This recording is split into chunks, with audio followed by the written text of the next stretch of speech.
Salut à tous, bienvenue dans cette nouvelle vidéo. On va évoquer l'actualité très chaude du Paris Saint-Germain. Ça part dans tous les sens, au niveau du coach, au niveau du mercato, de l'enveloppe pour les attaquants qui a été annoncée seulement pour les attaquants. Le feuilleton Kylian Mbappé qui continue. Nono est avec nous. Salut Nono. Salut Sacha. Comment tu vas? Bah ça va bien, à part tous les mouvements qu'il y a en ce moment, mais on fait avec. T'occupes ce fauteuil à merveille. Tout à fait.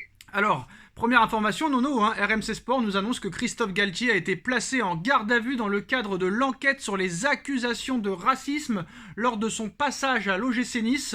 Et cette garde à vue pourrait, encore une fois, repousser l'arrivée officielle de Luis Enrique. Pour l'instant, toujours pas de date prévue pour l'officialisation de Luis Enrique et pour la prochaine reprise du Paris Saint-Germain. Il y a une date qui a été annoncée au 10 juillet, comme le trophée des champions a été reporté, mais très clairement Paris risque de retarder encore sa pré-saison, et ça c'est pas une bonne nouvelle pour la préparation.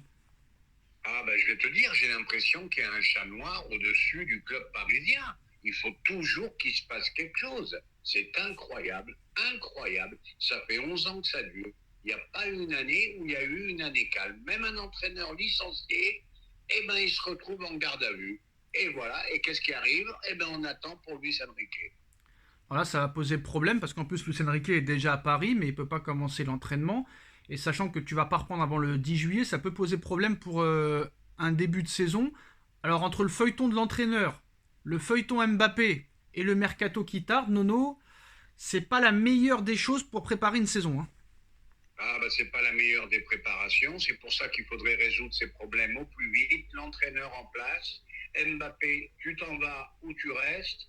Et finir avec ce problème de Galtier, parce que là, on va encore avoir un délai de préparation plus court que les autres.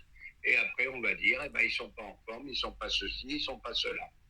Alors tu sais, Nono, ici on dit tout, et on dit toutes les choses.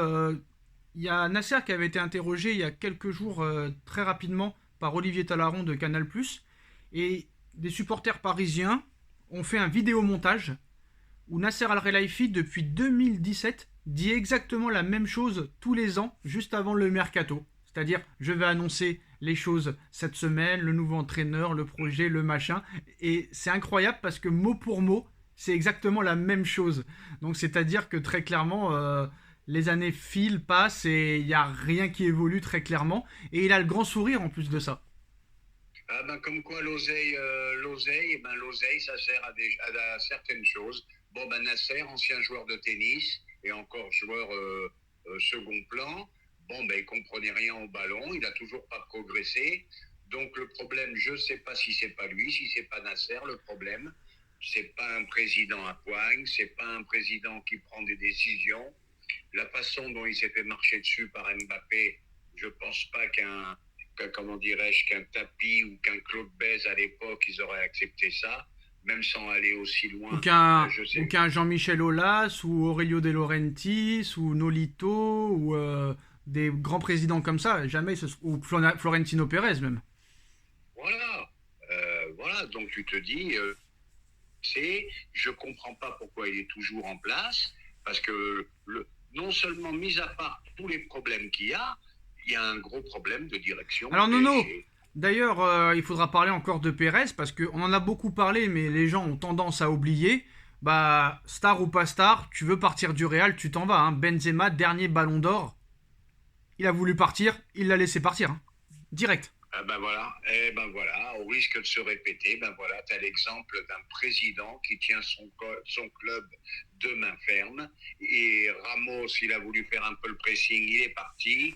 Benzema était pas trop content du dernier contrat d'un an, il est parti. Voilà, Zidane, ça allait plus à la fin, il est parti. Voilà, Monsieur Pérez, pour moi, le plus grand président européen en ce moment. Et t'as oublié Cristiano Ronaldo qui restait sur 4 ballons d'or, il est parti. Varane, il a voulu partir, il est parti. Casemiro, il voulait partir, il est parti. Donc très clairement, personne n'est irremplaçable et indispensable pour Florentino Pérez. Le Bayern de Ah, Munich, attends, je m'excuse, je t'interromps, l'opposé total de ce que fait Paris, qu'on ne veut pas les faire partir, tandis qu'à Madrid, ils partent. Non, mais le problème, c'est que tes joueurs que tu veux faire partir, personne n'en veut à Paris. Ça aussi, c'est pas la même chose. Bref, en parlant de départ, Leandro Paredes va quitter officiellement le Paris Saint-Germain et s'engager 3 ans avec Galatasaray. Ne rigolez pas trop, ce n'est pas une blague, malheureusement. Il va être vendu pour seulement 3,5 millions d'euros. C'est à mourir de rire. Je préfère laisser la parole à Nono plutôt que de partir dans tous les sens pour m'énerver. Ah, 3 millions et demi. Qu'est-ce que tu veux que je te dise? J'ai pas de mots, hein. J'ai pas de mots. Que je m'en rappelle plus combien il a été acheté. Oh, je peux te le dire, hein, si tu veux. Vas-y. 47. Voilà, 47, 3 millions et demi. Icardi, je crois que c'était 80 millions. Il va partir pour une dizaine de millions. C'est incroyable. Incroyable, toutes ces erreurs répétées. Bon, ils savent pas acheter, ils savent pas vendre. C'est pour ça qu'on en revient à ce que je te disais précédemment. Il y a un problème de direction. Alors, le Bayern de Munich vend officiellement Lucas Hernandez au Paris Saint-Germain. Le Bayern recevra 45 millions d'euros plus 3 millions d'euros de bonus pour le nouveau Parisien. Le défenseur a bien passé sa visite médicale aujourd'hui avec le Paris Saint-Germain. Il sera annoncé la semaine prochaine. Comme toutes les autres recrues, Paris attend le 1er juillet pour officialiser ses recrues, pour repartir sur une nouvelle saison pour contrecarrer le fair play financier. Lucas Hernandez est officiellement un joueur du Paris Saint-Germain, Nono. Alors attention Nono, petite transition avant de te laisser parler. Milan Skriniar, c'est officiel aussi, il a quitté l'Inter de Milan pour le Paris Saint-Germain, défenseur central. Lucas Hernandez rejoint le Paris Saint-Germain, défenseur central. Attention monsieur Marquinhos.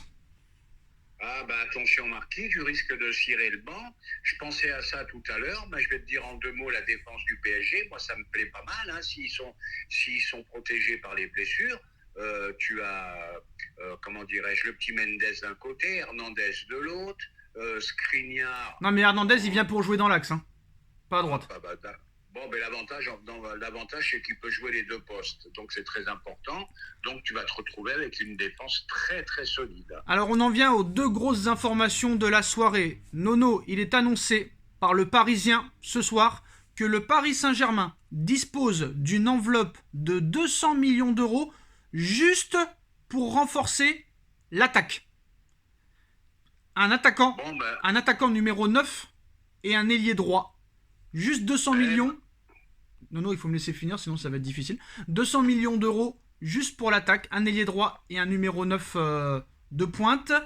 Sachant que Lionel Messi est parti, André Di Maria n'a jamais vraiment été remplacé. Il va falloir remplacer aussi les Icardi, etc. qui sont partis. Et Nono, bon, je sais que tu t'en es pas encore remis du départ de Messi, mais qui pour remplacer Messi? Qui pour remplacer Di Maria qui a jamais été remplacé? Et bien sûr, quel numéro 9? Sachant que Paris a proposé ces dernières heures 115 millions d'euros pour Victor Osimhen. On attend maintenant la réponse du Napoli. Écoute, c'est une très grosse enveloppe. Pour des attaquants, ok. Mais moi, c'est mon petit coup de gueule que je vais recommencer. Le milieu de terrain. Il n'y a pas de milieu de terrain. Voilà. Je ne sais pas où j'ai lu ça, je ne veux pas dire n'importe quoi. Bon, Ugarte, il a signé. Pardon? Ugarte a signé. Oui, mais ça suffit pas. Oui, d'accord, mais il a quand même signé. Bah oui, mais attends, là c'est que 200 millions pour l'attaque. Il faut vraiment être à l'écoute. C'est 200 millions juste pour l'attaque. Et s'il dépense 200 millions pour l'attaque, il ne va plus rester grand-chose. Ah non, mais si, parce que comme ils vont officialiser les recrues à partir du 1er janvier et qu'ils ont économisé d'énormes salaires, comme maintenant, en plus de ça, en plus de celui de Messi et de Ramos, celui de Leandro Paredes, et cette enveloppe de 200 millions d'euros pour l'attaque, Nono, est-ce que ça prouve encore une fois que Mbappé n'a jamais été aussi proche du départ pour le Real Madrid? Moi, je vais te dire, s'ils mettent 110, comme tu viens de dire, pour Osimhen, moi, je pense que je suis de plus en plus persuadé. Non, mais est-ce qu'ils annoncent d'avoir une somme de 200 millions pour recruter en attaque? Et comme c'est la somme qui se rapproche peut-être du transfert de Mbappé, est-ce que ça prouve que Mbappé est sur le départ pour le Real Madrid? Là, je vais te rejoindre. Moi, ça prouve que Mbappé est de plus en plus proche du départ. Parce que Nono, on va faire les comptes. C'est une intuition, je peux me tromper. Non, mais là, c'est des arguments. On va faire les comptes. On va prendre une calculette. Alors, 200 millions d'euros pour l'attaque. Admettons, ils achètent pour 200 millions. Ça fait déjà 200 millions. Ugarte, 60. Ça fait 260. Lucas Hernandez, 45. Ça fait déjà 305. Ça fait déjà 305 millions d'euros. D'accord, je veux bien que tu économises sur certains salaires, mais si tu dépenses 305 millions, et à un moment donné, il va falloir quand même vendre un joueur, et le seul qui est bankable, c'est Mbappé. Donc peut-être que ça veut dire que 60 millions pour Ugarte, 45 millions pour Hernandez, plus 200 millions pour l'attaque, ça peut vouloir dire quand même que Paris est très proche de vendre Mbappé pour 200 ou 250 millions. Ah, mais là, je suis entièrement d'accord avec toi. Voilà. Moi, je sens un départ de plus en plus proche. Hein. Ça, c'est mon intime conviction. Hein. Non, parce que le PSG qui a des problèmes avec le fair play financier te sort d'un seul coup 305 millions d'euros. Ça veut dire qu'ils ont quand même, je pense, l'intention de vendre Mbappé. Je pense que là, il y a une réunion qui est en cours apparemment aujourd'hui, et ce week-end, ça va continuer. S'ils arrivent à dépenser 305 millions juste pour deux joueurs et plus deux attaquants, ça peut vouloir dire que la moitié de cette somme-là sera avec l'argent d'Mbappé. Je pense. Ah ben là, on est d'accord. Et puis en plus, l'économie du salaire de Messi, 40 millions par an. De Ramos. De Ramos, imagine Mbappé s'en va. De Paredes, hein. Paredes, c'est 1 million par mois aussi. Et Mbappé, t'imagines Mbappé partant. Et Icardi. Icardi aussi. L'économie qu'ils font, Icardi, tout ça. Donc c'est l'un dans l'autre. Oui, ils ont les moyens de recruter. Soit ils ont prévu une vente de Mbappé et ils peuvent se permettre de dépenser 200 millions pour l'attaque, ou soit c'est vraiment les économies des futurs départs et des départs qui ont déjà été officialisés qui peut leur permettre peut-être de dépenser autant. Je suis d'accord avec toi. Par contre, j'aimerais que tu m'expliques, est-ce que tu as du nouveau sur les retours de prêt? Les retours de prêt, Icardi est sur le départ, c'est soit il va rester à Galatasaray, ou soit il va aller peut-être en Italie, ce sera pas plus de 10 millions d'euros, mais Paris économisera son salaire de 1 million d'euros par mois. Draxler. Paredes rejoint officiellement Galatasaray, et je pense que pour les autres, s'il n'y a pas de vente, ce sera des prêts à la dernière minute du mercato. Alors, sur les 200 millions, donc la piste prioritaire reste toujours Osimhen. Pour l'ailier droit, Paris est sur soit Kolo Muani, Marcus Rashford, peut-être une dernière tentative pour Harry Kane. C'est simple, Nono. Par exemple pour Messi, pour Messi, toi, qui tu veux pour remplacer Messi? Est-ce que tu as un joueur comme ça Léo, c'est un faux attaquant, c'est soit un numéro 10, c'est pas un attaquant pur. Mais là, moi, je vais te dire, moi, une doublette Rashford-Osimhen, ça me plaît. Hein, il peut partir, Mbappé. Hein. Moi, je te le dis. Hein. Ce sera Rashford et Osimhen pour Nono. En tout cas, voilà. Paris est toujours sur Bernardo Silva. Si Silva, ça peut pas se faire, Paris irait peut-être sur Rashford ou Kolo Muani. Et l'attaquant maintenant prioritaire, c'est Osimhen parce que Harry Kane est la priorité. Très clairement, Harry Kane était la priorité du Paris Saint-Germain, mais Harry Kane très clairement préfère rejoindre le Bayern. Mais c'est même pas sûr que Harry Kane quitte Tottenham parce que apparemment Lévy ne veut rien savoir. Donc la priorité c'est Osimhen et après Bernardo Silva, Rashford, Kolo Muani. On verra ce qui se passera.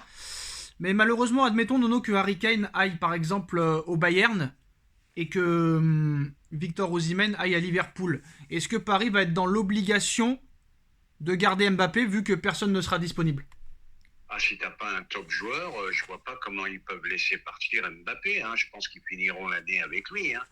Là, si tu n'as pas un top joueur, ça me paraît impossible. Et là, s'il reste, il faudra espérer qu'il accepte de prolonger et qu'il y a cette clause. Alors tiens, il y en a un qui a dit quelque chose d'intéressant pour une fois hier en commentaire. Il a dit que les clauses n'étaient pas légales en France, que ce n'était pas, ça n'existait pas. Oui, mais des clauses privées, ça existe. Il y a des clauses privées en France. Tu peux introduire des clauses privées en France.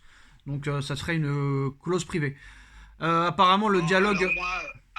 Apparemment, le dialogue a repris entre l'entourage de Mbappé et Nasser Al-Khelaifi.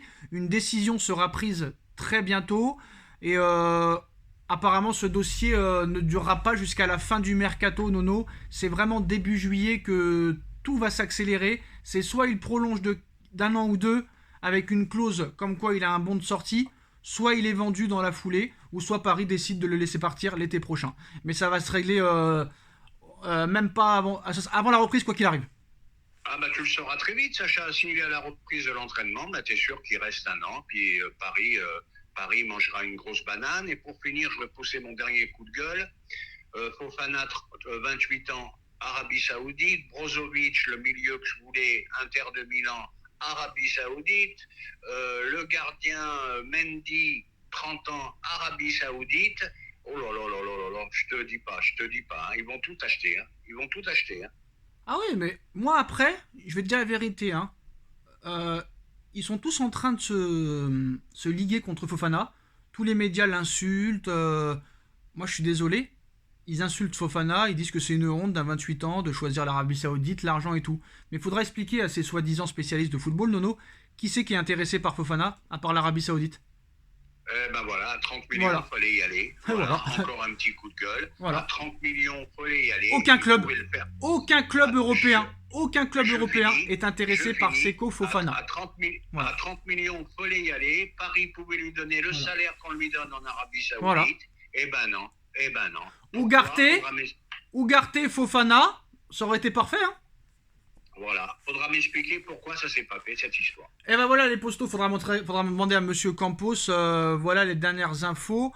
D'ailleurs, il n'y avait pas une dernière info. Oui, la dernière info, non, on a oublié. C'était peut-être aussi l'une des plus importantes de la soirée. Joao Félix serait aussi l'une des priorités de Luis Enrique, qui aurait demandé le renfort du milieu offensif portugais, qui ne restera pas à l'Atlético Madrid.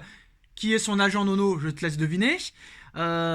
Monsieur Mendes, est-ce que Joao Félix ce serait préférable par exemple à un Rashford ou à un Bernardo Silva? Moi je dis non en tout cas, hein. Je suis pas d'accord avec Bah, Enrique.